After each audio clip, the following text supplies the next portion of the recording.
Hello everyone, and welcome to Community Spotlight, exclusively here on RCN. Glad you could join us tonight. I'm Dan Mowdy. Lower Macungie Township is growing in leaps and bounds. There is a core of history there, though, that really is being preserved by some folks that have Lower Macungie near and dear to their hearts. And what a great history it has.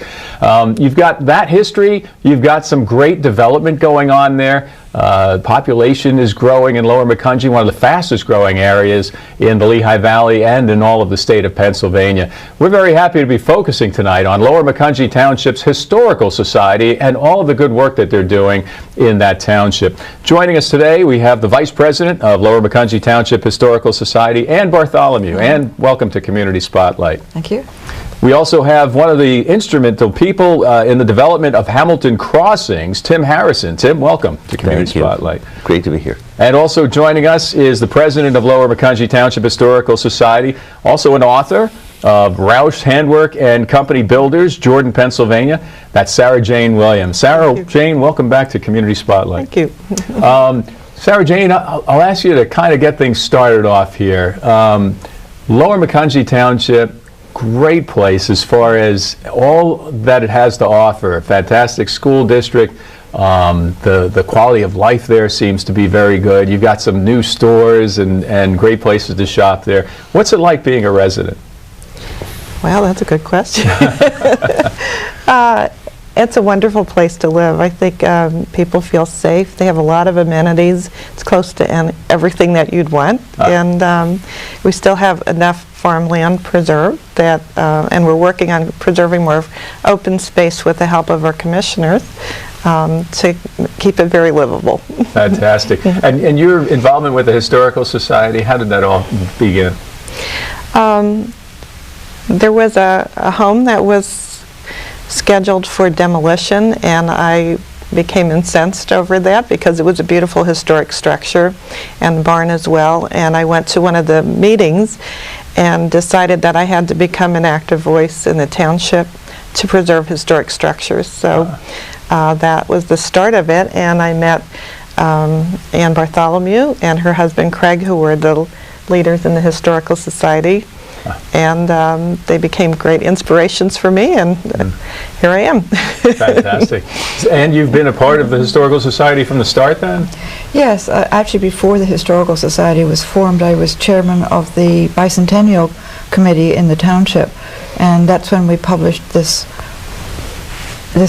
history book that is in fact one of the, possibly the largest, but one of the largest in the state of Pennsylvania, and quite detailed. We were able at that time in the 1970s to speak with a number of people who had very strong family recollections, wonderful stories to tell us about how it had been in the past, stuff that's anecdotal, not written down, and you can't find it once these people have died, and we spoke with quite a lot of them. It was a very fruitful experience. Fantastic. And Lower Macungie sounds to me, back in the agricultural days, or when agriculture was more prevalent perhaps, to be a place maybe where a parcel stayed with a family for a long time. Would that be the case? That is very much the case, yes. And you'll hear later in this show how farmers also were quite willing to dig up their land for iron ore, which was the hidden gold underneath their fields. Ah, is that right? Absolutely. Yes. Tim, a man from New York, next to my own heart, from Long Island, but what brought you to Lower Macungie? I came to Lower Macungie to work on this project, the Hamilton Crossings project. I put the property under agreement on January 6th of 2009, and we opened officially on November 18th of 2016. So fantastic. It was a 7-year process. You know, in a way, it sounds like all three of you have something in common. You all have a part of preserving a piece of Lower Macungie's history. Tim, I know the development story is quite interesting too. Hamilton Crossings, of course, is probably the newest, I would say, place to shop in anywhere in the Lehigh Valley. It is, and it's a large development project. It's 570,000 square feet. It's anchored by the first Costco in the Lehigh Valley, the first Whole Foods in the Lehigh Valley, wow, first Nordstrom Rack in the Lehigh Valley. Many great restaurants and other stores, and fortunately for the development team, we had a very good collaboration with the Historical Society. Fantastic. We learned a lot about the history of the site, and we're going to memorialize the history of the site in 11 interpretive storyboards that are going to be placed on a 2.5-mile interior walking trail. Wow, that sounds phenomenal. Now that goes above and beyond what I think most developers would bring to a shopping site that's their project. And it goes beyond that, I understand, that there actually was a property that was adjacent to the project that needed some special tender care? Well, yes, there was a very old house within about 25 feet of an entranceway, so we had to be very careful about buffering and landscaping to protect that property.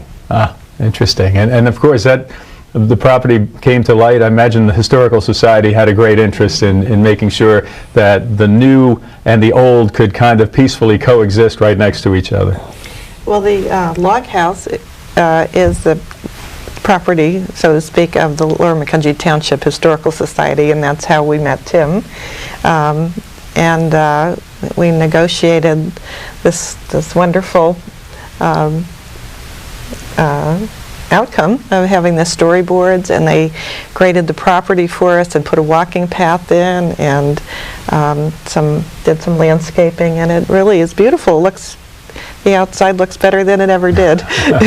Absolutely, it's beautiful. Just taking a look at the pictures here. And Tim, I understand that I guess some of the accesses to Hamilton Crossings needed to be adjusted, which, you know, change orders, looking at it from a strictly business standpoint, are never what a developer wants to see cross their desk. But it sounds like your firm was pretty accommodating with making sure that history was preserved. Yes, it was a great collaboration, and it was our pleasure. Excellent, excellent. And tell us in detail maybe what some of the changes that needed to be made. Well, the biggest change was when we did our geotechnical analysis of the site, we discovered that there was an enormous quantity of highly saturated material that wouldn't support buildings or even a parking lot. And we had no idea where this came from. It was something we had no experience with. And did a little research and found that it came from iron mining. Basically, iron mining began on this site in the 1870s. And by the time it concluded, some decades hence, the site was literally perforated with mining pits. And that's what happens, you create the caverns and the water finds them, I guess, underneath the surface? Well, to be a little more specific about it, the miners would extract the iron ore from these pits. You know what, Tim, we're gonna come back to this story because it's interesting. It sounds like a lot of Macungie territory might have this same situation. Oh, yeah. But we'll take a quick break here and be right back with our next segment of Community Spotlight. Stay with us.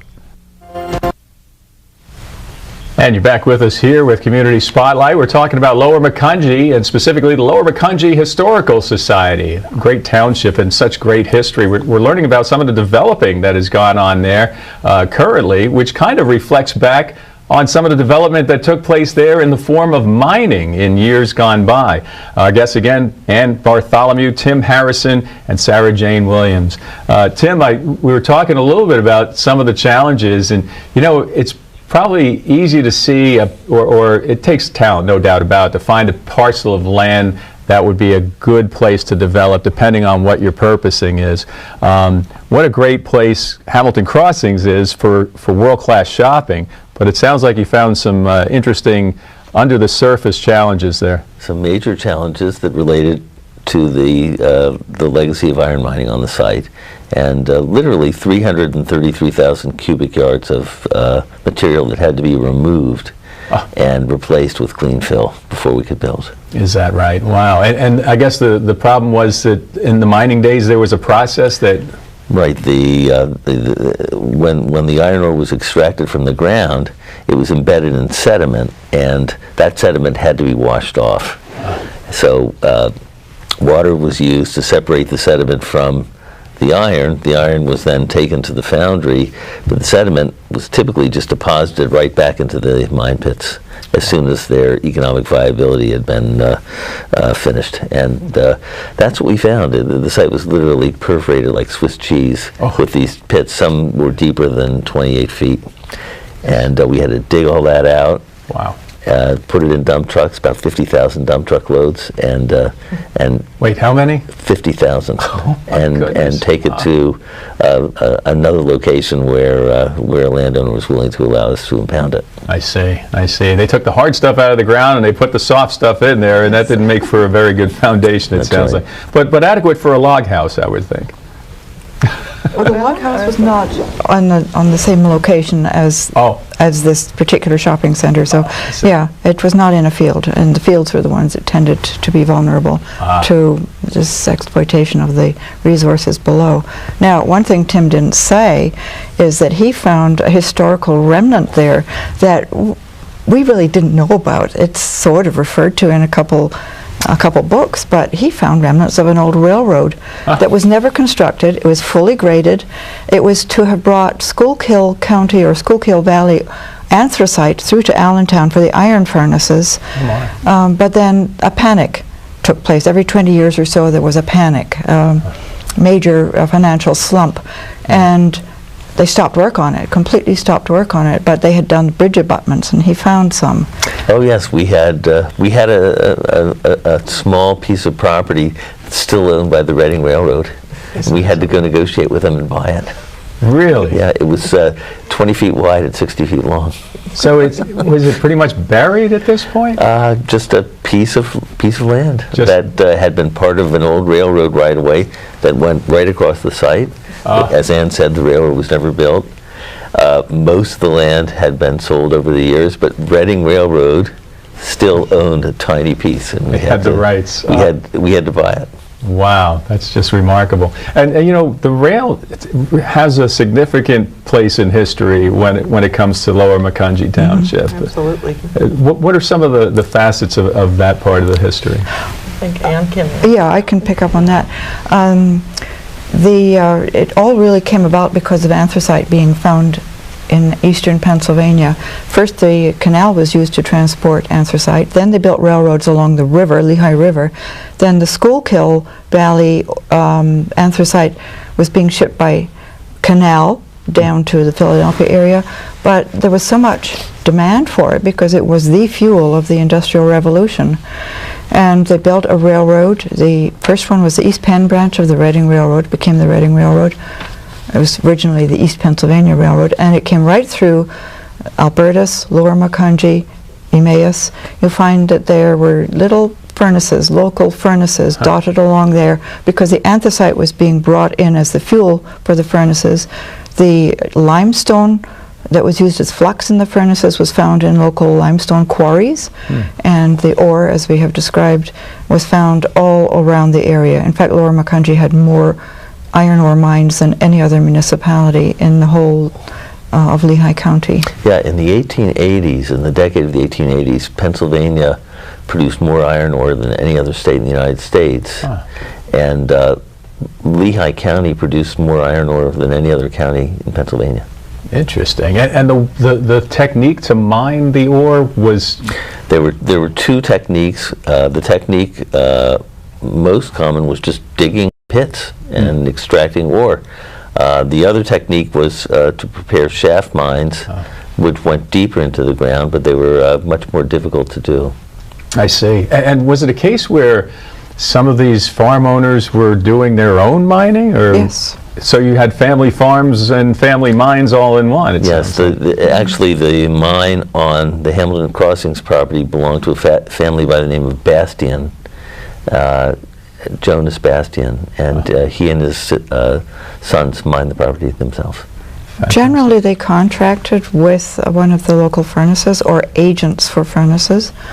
One of the interesting things you'll find in some of the deep mines where there were shafts going in, that was used during Prohibition. Did you know that, Tim? No. Used during Prohibition to store stuff that was Contraband. illegal. Yeah.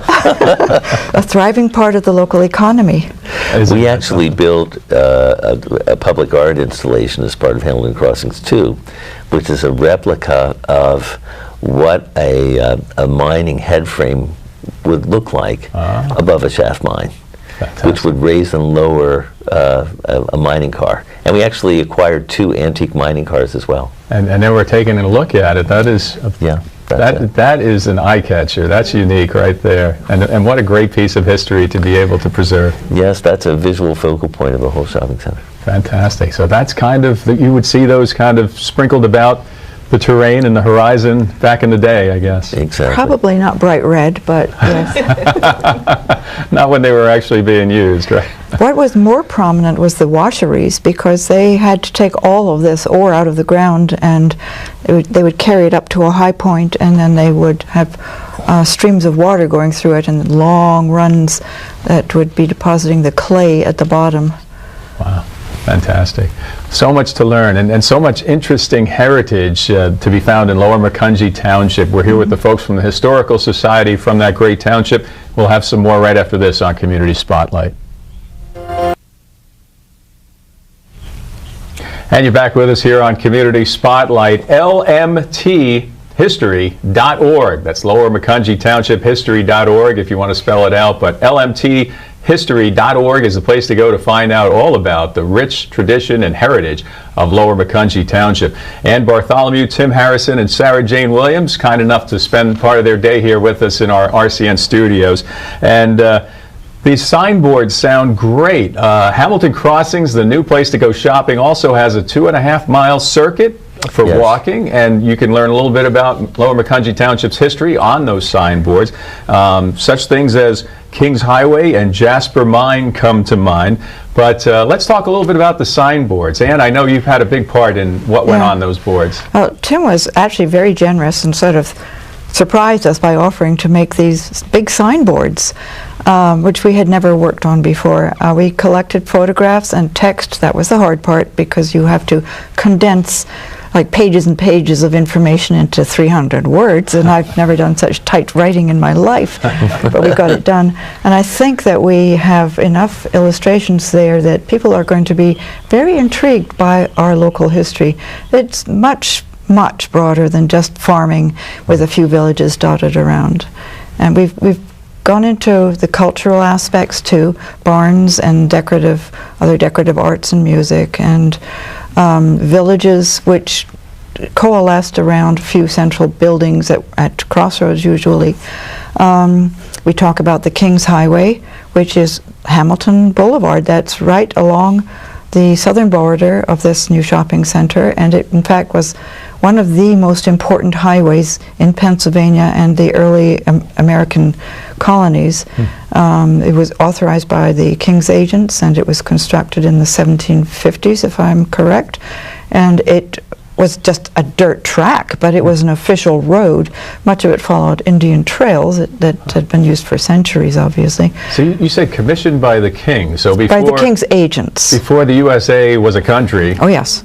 We had the King building infrastructure in America. Authorizing in Lower Macungie Township. Yes, and parts of Route 100 are also a King's Highway, and that also comes through our township. And other parts of the county, Lehigh County, you'll see little roads called King's Highway, and there's others that aren't marked in any way that were early King's Highways. It just means an early highway that had the approval of the King's authorities. There was a group of men down in Philadelphia that made these decisions. I see. Tim, it sounds like you caught what we have here in the Lehigh Valley a little bit. Well, I learned a great deal, and I learned a lot of it from Ann and Sarajane.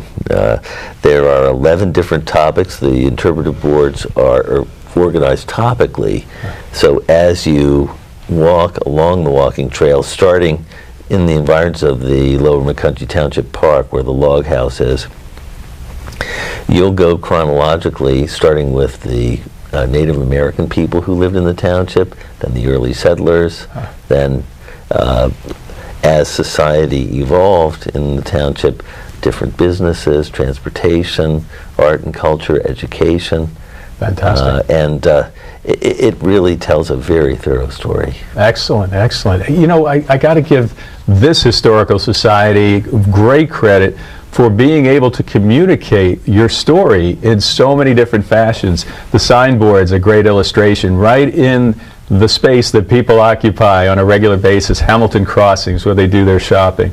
Your website is extraordinary. That's lmthistory.org. And you also have the printed materials as keepsakes, and very informative, great stuff to hand down generationally. And tell us a little bit about some of the materials that you've got here. Okay. We have the history of Lower Macungie Township, which Anne Bartholomew and her husband Craig authored, Nice. or co-authored, I should say, for the bicentennial, and it's quite a treasure.